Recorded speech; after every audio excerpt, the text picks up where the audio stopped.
Texas Leadership Charter Academy of Abilene finished their first week of school today, but it was a little different than usual. Our Dan Booth tells us how the TLCA Smart Start Week helped out everyone in the mix.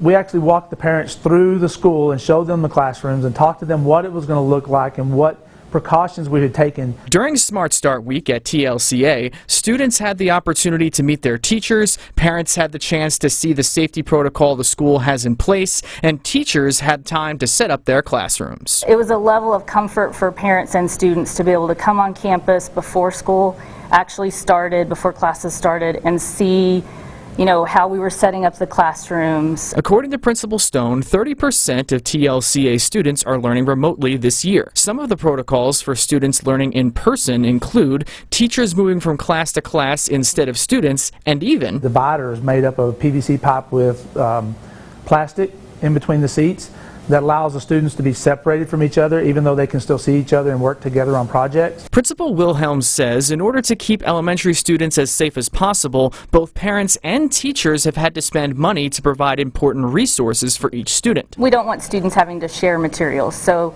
that does put a little bit more of a burden on teachers to make sure that students each have the things that they'll need for their classes. Students only went to school in person one day this week, and on that day, students made sure they had all their supplies, technology, and passwords to be ready for a school year Principal Stone says could be full of changes. We very well could get 2 or 3 weeks into it and look at being completely virtual.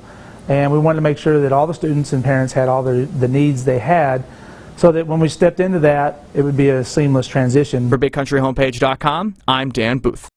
Thank you, Dan. Principals Stone and Wilhelm say they're blown away by how above and beyond their teachers have gone to create a safe environment for their students.